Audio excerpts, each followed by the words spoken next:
"Can you spare us bread, mister?" asked the orphan girl. The rancher took them all home. "Can you spare us bread, mister?" The girl's voice cracked as if it scraped against stone.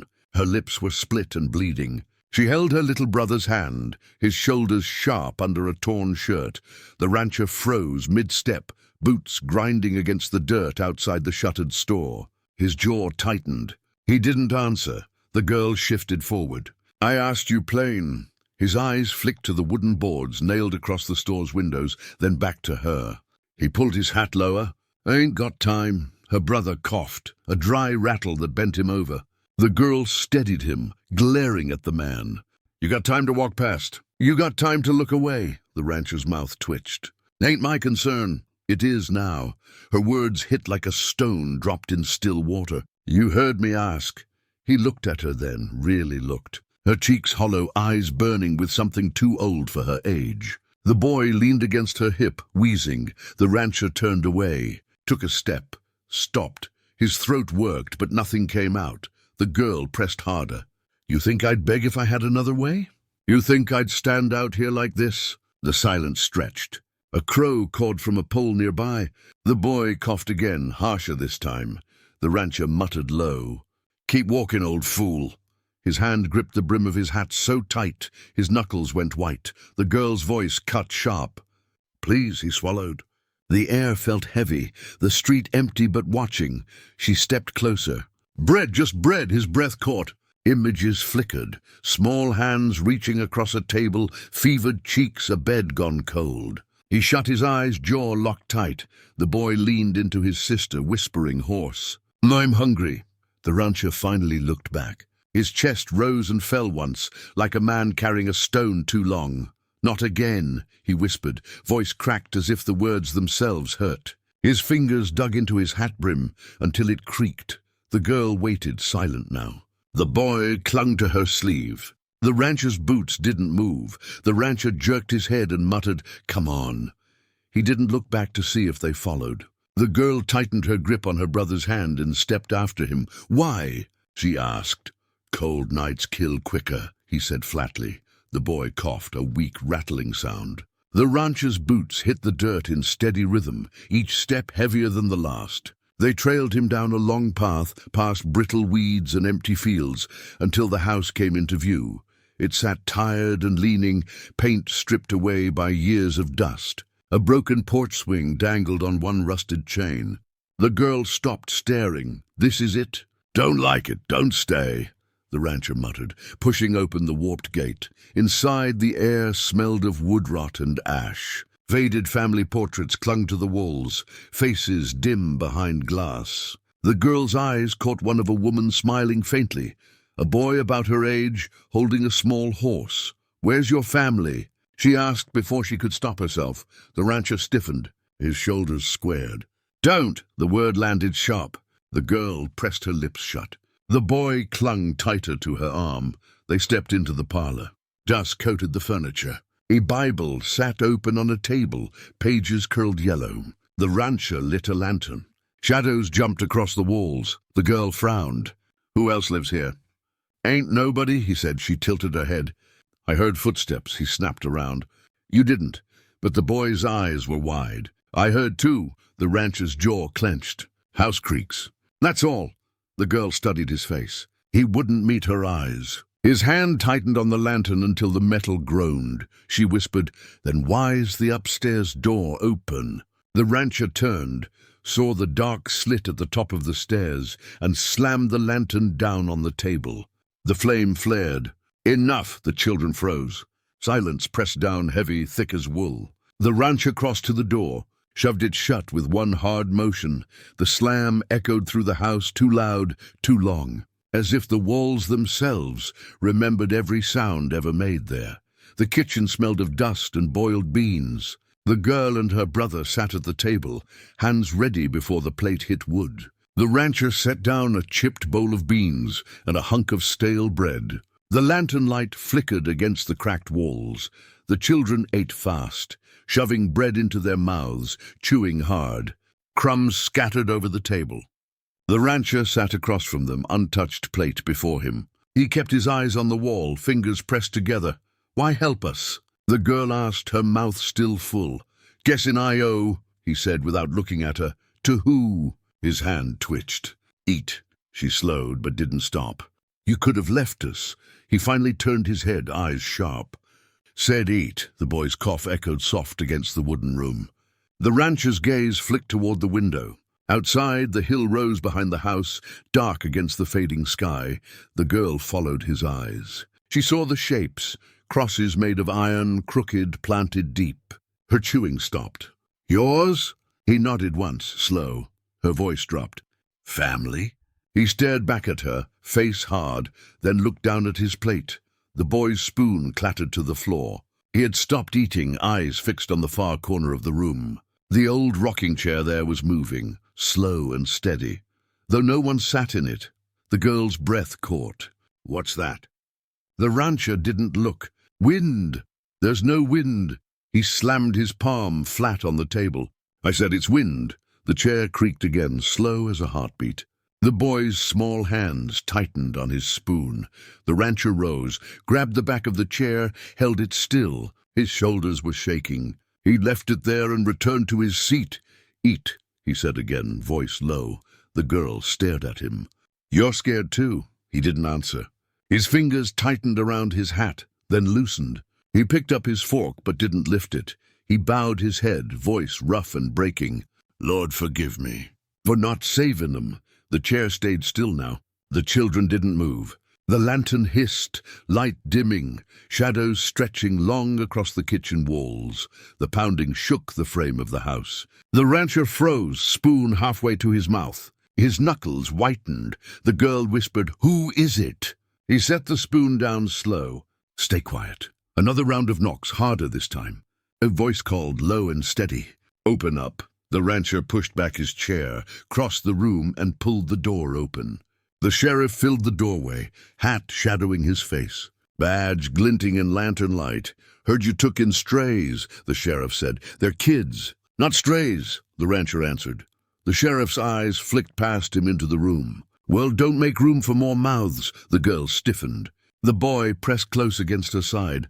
"They ain't your concern," the rancher said. The sheriff stepped in closer, boots scraping the floorboards. He leaned down toward the girl, his breath sour. "Man's cursed.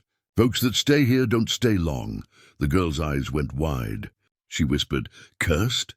The rancher shoved himself between them. "Enough," the sheriff smiled thin. "Just giving fair warning." The rancher's jaw tightened. "Get off my land." The sheriff's gaze lingered on the children, then drifted back to the man. "Don't say I didn't tell you." The rancher slammed the door in his face. The sound cracked through the house, sharp as a shot. His fists trembled against the wood. Silence followed. Only the children's breathing filled the room. The girl's voice broke it. "What did he mean?" "Bedtime," the rancher said, his tone flat. She shook her head. "He said, bedtime." He cut her off, turning back to the table. The boy clung tighter to her sleeve. His eyes never left the door. The rancher lowered himself into his chair again, hands pressed hard against the table as though to steady it. The lantern on the counter sputtered. The flame bent, hissed, then flickered out. The room fell dark, shadows crowding in around them. The girl reached for her brother's hand. The rancher didn't move, didn't speak. Only his breathing told them he was still there in the dark. The girl woke to the sound of floorboards, groaning overhead. She held her breath, staring at the dark ceiling. The air was cold, thick. Then came a sound softer, stranger. A woman crying. She sat up quick, heart racing. Her brother stirred beside her on the cot. "You hear that?" she whispered. He nodded, eyes wide. "She's here." "Who?" "The mother." The crying rose, echoing through the walls as if the house itself wept. The girl gripped her brother's hand. "Stop it," she whispered. His voice shook. "She's walking upstairs." The floor creaked again, a slow step dragging across rotten boards. The girl swallowed hard, throat dry. "It's just the house." "No," the boy whispered. "It's her." The door slammed open. The rancher stormed in, lantern light throwing hard shadows across his face. "Stop listening," he barked. His eyes burned wild. "They're gone." The children flinched. The girl stammered, "But we heard." "You didn't," he roared. He kicked the door shut behind him. You hear nothing but this house remembering. His chest heaved. Rage faded into something weaker. He leaned against the wall, hand pressed to his eyes. His voice dropped, broken. My wife, my boy. Fever took 'em. Sheriff did nothing. Just let 'em burn out. The girl's stomach knotted. She whispered, the graves. The rancher nodded once, slow, jaw shaking. The boy pointed past him. Look. Shadows stretched along the wall, long and warped, moving though no one moved. Figures bending, reaching. The girl clutched her brother tight. The rancher saw them too. He dropped the lantern, grabbed his hat, pressed it hard over his face. Don't look, he gasped. Don't you dare look. But the shadows grew longer, twisting into shapes that filled the room. The girl's breath came fast. The boy buried his head against her shoulder. The rancher slid to his knees, rocking, muttering through the hat brim. They ain't real. They ain't here. They ain't. The girl forced her eyes shut, held her brother close, waited for the room to still. The shadows finally thinned, fading into the walls. The house settled into silence. She opened her eyes. The rancher sat slumped, hands trembling. She said it firm, voice steady, louder than her fear. We ain't leaving you. Morning light burned pale across the fields. Smoke curled on the horizon, thin and gray. The rancher stepped onto the porch, rifle leaning by the door. The children stood behind him, silent. Hooves thundered closer. The sheriff rode up with 2 men at his side. Dust rolled off the horses as they stopped in the yard. The sheriff's voice cut sharp. Hand 'em over. The girl stepped forward, fists tight at her sides. We ain't property, the men laughed low. The sheriff sneered. You don't get to decide that. The rancher's hand brushed the rifle but stayed low. They're under my roof. Your roof's rotten, the sheriff said. He swung down from his horse, pulled a torch from his saddlebag. Barn goes first. Maybe then you'll listen. The boy grabbed his sister's hand. She glared back at the sheriff. You burn it, you'll still never touch us. The torch flared, fire licking the straw at its end. The rancher's chest heaved. His voice came hard. Put it out, the sheriff smiled thin. Or what? The rancher finally lifted the rifle. Barrel steady, eyes locked. Last time you took my family. Not again. The yard went still. Even the horses stopped shifting. The fire snapped loud in the torch. The sheriff's smirk faltered. You'd shoot me? I'd bury you, the rancher said. His hands didn't shake.